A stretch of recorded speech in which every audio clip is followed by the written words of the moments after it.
Hi, I'm Seth from Wired Customs, and today we're going to be reviewing the Samsung 890 series monitor and how to find a monitor that works for you.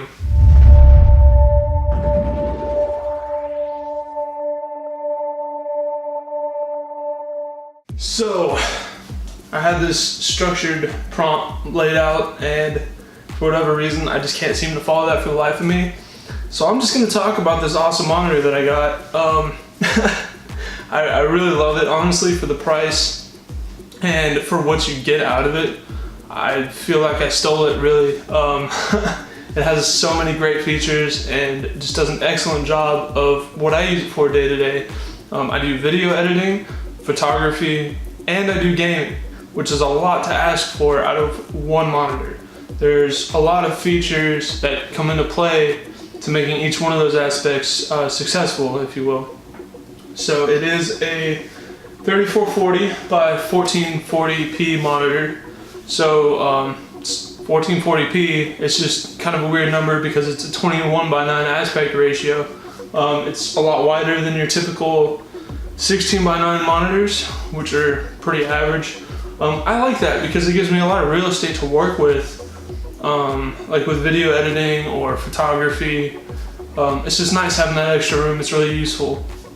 And with this being 34 inches and that high resolution, there's no pixelation, there's nothing looking blocky. It looks really clean and really sharp, and I really appreciate that. It is a VA panel, which honestly made me very nervous buying this. I was dead set on getting an IPS for the color accuracy and just for how vivid and clear, IPS panels are known for. That's kind of their thing. So I compromised. I did get a VA. I don't regret it at all. The color accuracy and the range, the color gamut is huge. And really the first time I opened up a properly sized picture, I guess one that was high enough resolution, it absolutely just took my breath away. It looked beautiful. It was like I was seeing for the first time because I've been stuck with this 1080p pile of crap forever. So that's really nice. It's really nice to have that big resolution. Now keep in mind though, for those of you who are serious gamers and you care about those FPS, 3440 by 1440 takes a lot to push with your graphics card. My Founders Edition 1070 Ti can mostly pull it off. I get 100 frames per second with most of the games that I play. But games like Far Cry 5, for example, I average about 70 to 80 frames per second for that.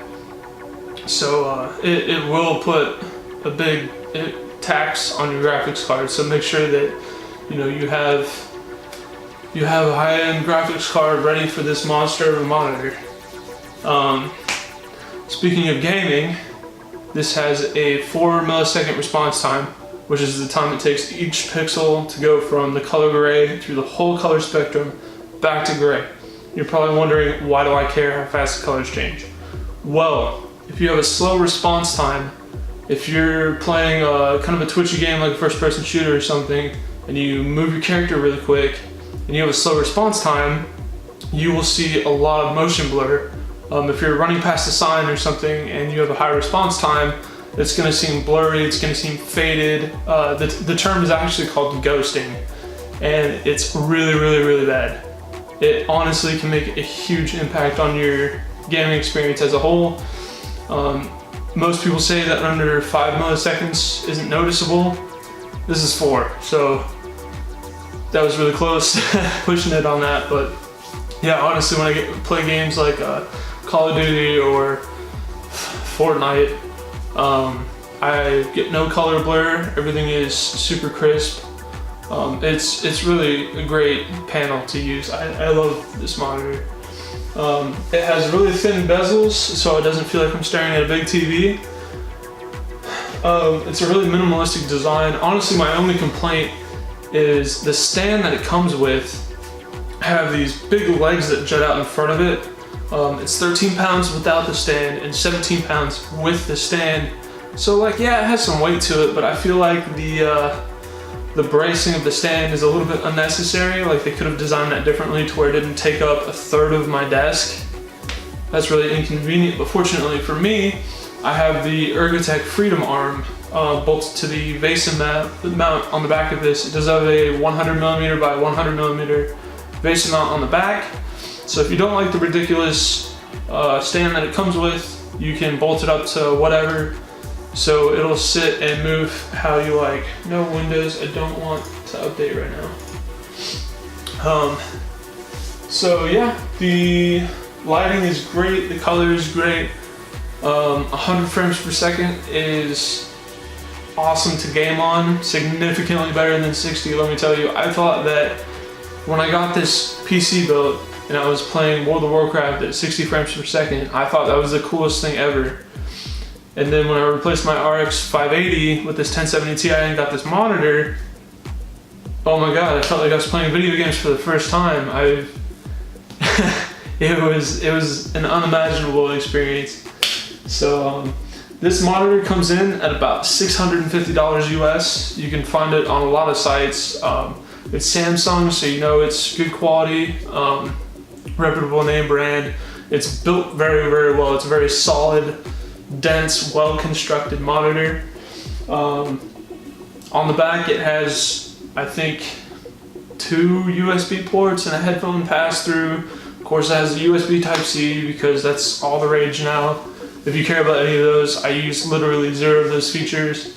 I have just the DisplayPort cable running into my graphics card, so that's really all I need out of it.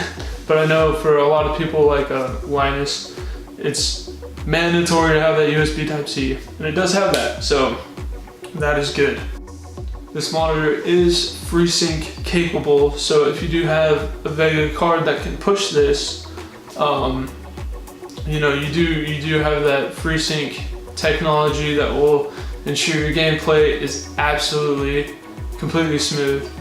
And to elaborate on that, because I've heard that term for a long time and I wasn't sure what it meant for a long time. What that does is that changes the refresh rate of the monitor to the frames per second that your graphics card is able to push. So in aligning those two numbers, everything looks smooth and it won't stutter. It won't do any weird things when you have rapid frame fluctuation because it's changing the refresh rate of the monitor as opposed to keeping it static where it usually is. So like me, because I have an NVIDIA card, sometimes my card, you know, will dip down in the 60s even though my refresh rate is set to 100. So in really, really bad case scenarios, I could have stuttering, but you AMD guys will not have to deal with that. This monitor also has an 1800R curve, which is pretty significant, but also not. So when I'm looking at this monitor straight on, it looks kind of flat to me. You don't really see that curve looking straight at it. It just gives it more depth. It's really hard to explain without, you know, you personally seeing it, but the immersion is so much better. Everything just looks so much better with a slight curve on it. I have a secondary 1080p monitor right here out of frame, just a little 23-inch guy, and looking at this flat monitor, it just looks weird. It just doesn't look right. So if you can opt for the curve, it's, you know, it's a big hype for a reason. Gaming is way more immersive, especially with that 21:9 aspect ratio. That's super, super nice to have. I love it. It gives you an extra field of vision. There's also rumors that I've heard, oh, you know, games aren't compatible, you're gonna get the black bars, blah, blah, blah. Pretty much anything made after like 2007 is compatible with Ultrawide. Any of the games that I have on Steam that I play, they're all Ultrawide compatible. So I just get an added field of vision, which is really, really nice to have when you're playing games, especially shooters, because you have more peripherals, you can see more going on around you, which is extremely beneficial while you're trying to play a game. So all in all, I highly recommend this monitor. If you wanted a 4K monitor and you didn't really game, obviously, you know, find something that's suited for you. But for what I do, for a completely compromising monitor, that gives you the best of every aspect, well, like the mid-range of every aspect, I guess, but because it's not 144 hertz, it's not IPS, it's not 4K, but it's just a step down in every single one of those categories. And the fact that you get all of those in one monitor is awesome, and it's only $650. So for what you're getting, it's an excellent deal.